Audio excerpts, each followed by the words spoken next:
안녕하세요, 여러분. 반갑습니다. 연희의 새곡식입니다. 지난 85강에서는 여호와의 7절기 시리즈 6번째로 새곡식의 맛 나팔절로 많은 신자들의 뜨거운 관심사인 휴거에 대한 하나님의 구속사의 비밀을 맛보셨는데요. 어떠셨는지요?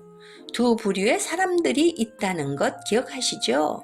도적과 같이 임하는 자와 도적과 같이 임하지 않는 자요.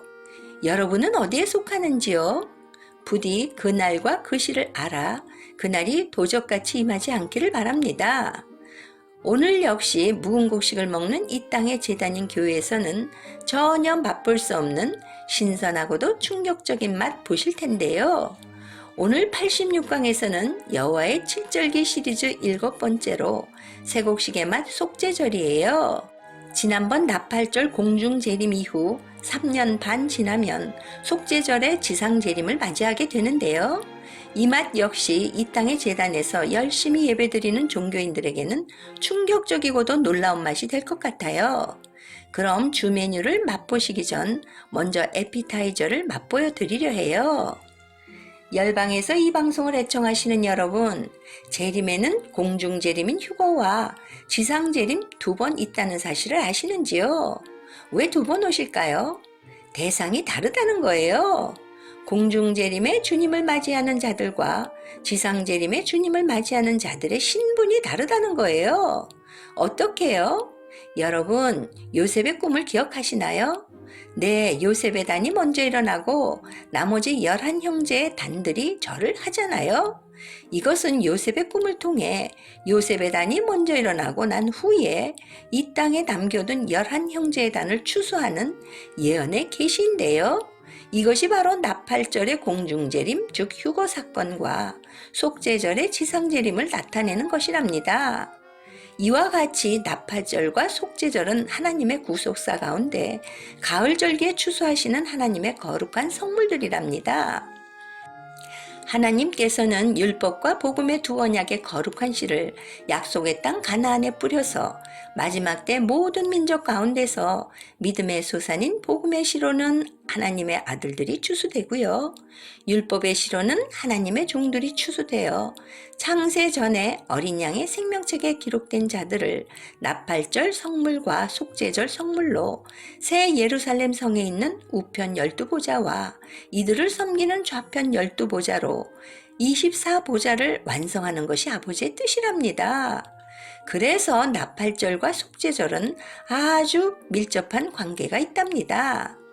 그럼 오늘 86강의 주 메뉴, 새곡식의 맛, 속죄절의 깊은 맛, 어느 음식점에서도 맛볼 수 없는 특별하고도 충격적이며 전율을 느낄 수 있는 놀라운 맛을 음미해 보실까요? 속죄절을 유대인들은 욤 키푸르라고 부른답니다.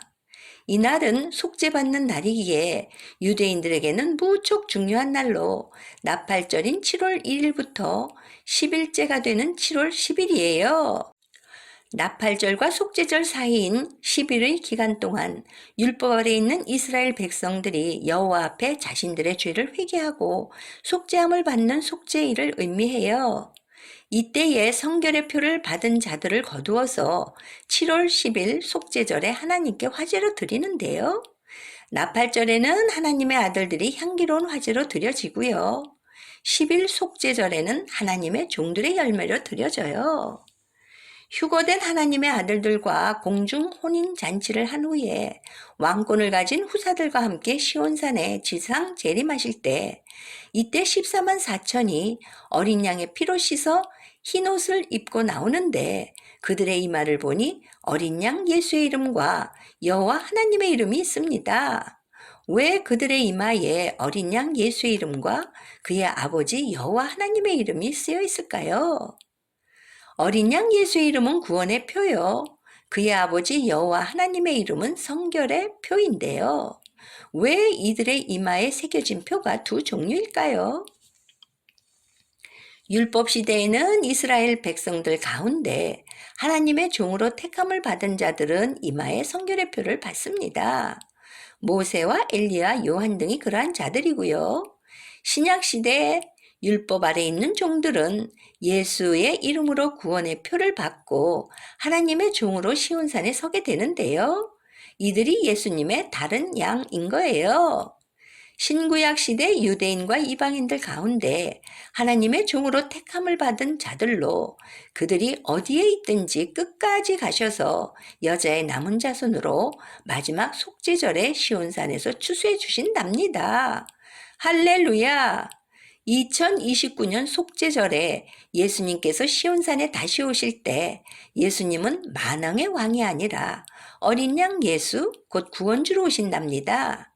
이때 하나님 앞에 드리는 성회가 열리게 되는데요. 이 성회에 들어오는 자들은 누구일까요? 이들은 휴거받지 못하고 후 3년 반 동안 버려둠을 당하는 율법 아래 있는 자들 가운데 7대접의 대환란에서 어린 양의 피로 그들의 죄를 씻고 흰옷을 입고 나오는 자들이고요.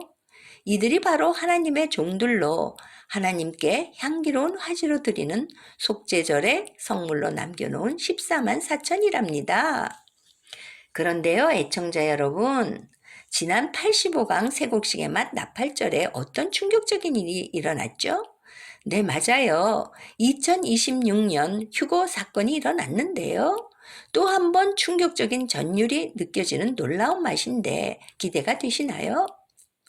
아브라함의 품에 있던 하나님의 종들이 무덤에서 살아난다는 거예요.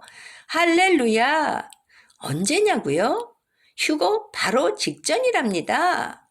여러분, 죽은 나사로를 2000년 전 메시아로 오신 그리스도께서 무덤에서 살리신 기적을 알고 계시죠? 죽은 자가 살아났단 말입니다. 이 기적은 바로 마지막 때 하나님의 종들이 산영이 되어 무덤에서 살아나오는 구속사의 비밀을 밝혀주기 위한 목적으로 미리 증거해 놓은 사실이 새롭게 드러나게 되었답니다. 할렐루야! 죽은 나사로가 사흘 후에 수족을 배로 동인 채로 무덤에서 나올 때 얼굴은 수건에 쌓여 있었는데요. 얼굴에 수건이 쌓여 있었다는 의미는 모세가 수건으로 얼굴을 가린 것 같이 율법과 율법 이전의 모든 하나님의 종들을 말하고요. 죽은 나사로가 사흘 후에 수족을 배로 동인 채로 무덤에서 나온다는 의미는 생기, 즉 산령을 받고 살아나야 여자의 부활 생명이 될 수 있다는 거예요. 이들이 살아나 땅에 있는 종들과 함께 피난처로 들어가 3년 반 동안 하나님의 양육과 보호를 받는 것을 의미한답니다. 여러분, 이것은 요셉의 무덤에 있던 자들이 예수님께서 부활하신 후 무덤에서 나와 거룩한 성에 들어가 많은 사람들에게 보였는데요. 왜 그랬을까요? 오순절 이전 성령의 약속을 받은 하나님의 아들들이 성령을 받아야 부활 생명, 즉 남자의 부활 생명이 될 수 있기 때문이에요. 이들은 오순절 성령이 임할 때 성령의 인침을 받고 살다가 낙원으로 들어갔거든요. 왜 그랬을까요? 그래야 나팔절 휴거 때 자던 이들이 먼저 일어나고 그 후에 살아있는 자들도 공중에 끌어올려 주님과 연합할 수 있거든요.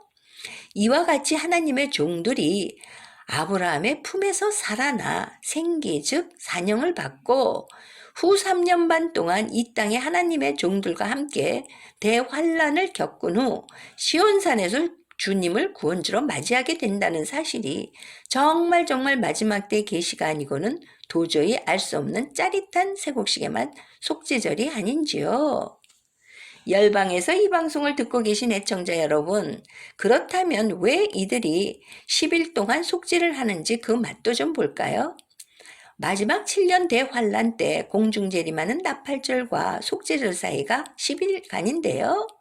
이 10일간은 바로 후 3년 반의 시기를 의미해요. 이 후 3년 반 동안에 두 큰 환란이 일어나게 되는데요. 뭘까요?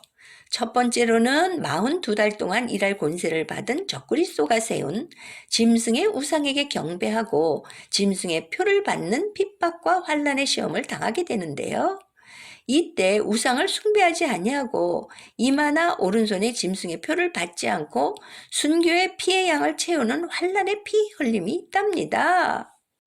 두 번째로 일곱째 천사가 나팔을 불 때 셋째 화로 임하는 일곱 대접의 마지막 불재앙으로 말미암아 3차 세계대전을 예고하는 마지막 아마게돈 전쟁의 큰 환란을 겪게 되는데요.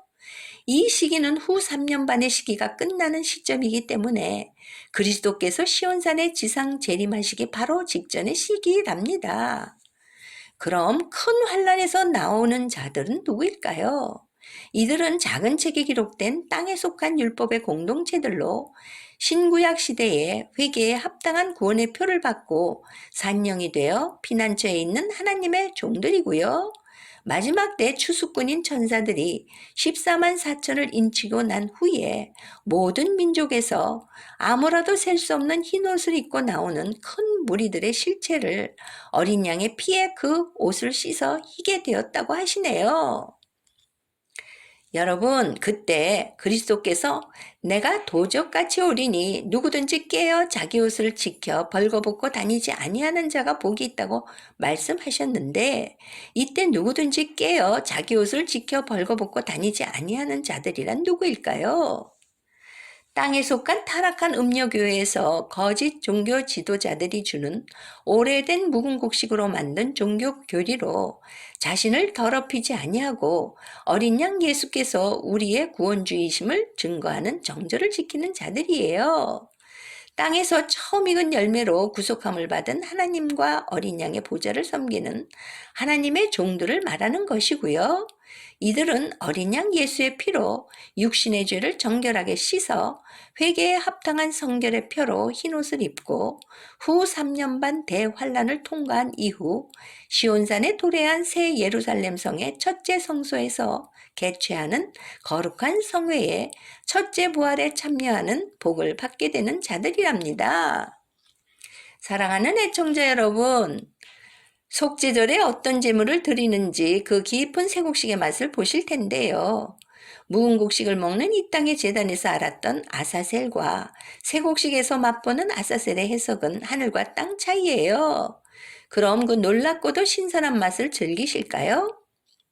속죄절의 대제사장은 2마리 염소를 예비하여 회막문 앞에 두고 제비를 뽑는데요. 염소는 2부류로 나누어진답니다.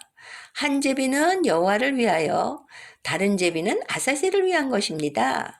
이 땅의 교회에서는 우리의 죄를 몽땅 아사셀이 떠안고 광야로 가므로 우리 죄가 다 사해진다는 뜻으로 설교하시는데요. 이것이 아닌 거예요. 전혀 다른 뜻이랍니다. 한 부류는 아사셀에게 보내는 염소로, 이 아사셀은 유대 광야에 사는 악마로 사탄을 의미해요. 따라서 아사셀에 바치는 수염사가 의미하는 것은 마지막 때 율법 아래 있는 여자의 자손들 가운데 우상을 섬기고 우상에게 경배하는 타락한 종들로, 이들은 짐승의 표를 받고 멸망당하는 것을 예표하고요. 율법 아래 휴거받지 못하고 버려둠을 당한 여자의 자손들 가운데 어린 양의 생명책에 농명되어 있었지만 타락함으로써 생명책에서 지워지는 타락한 종들을 말해요.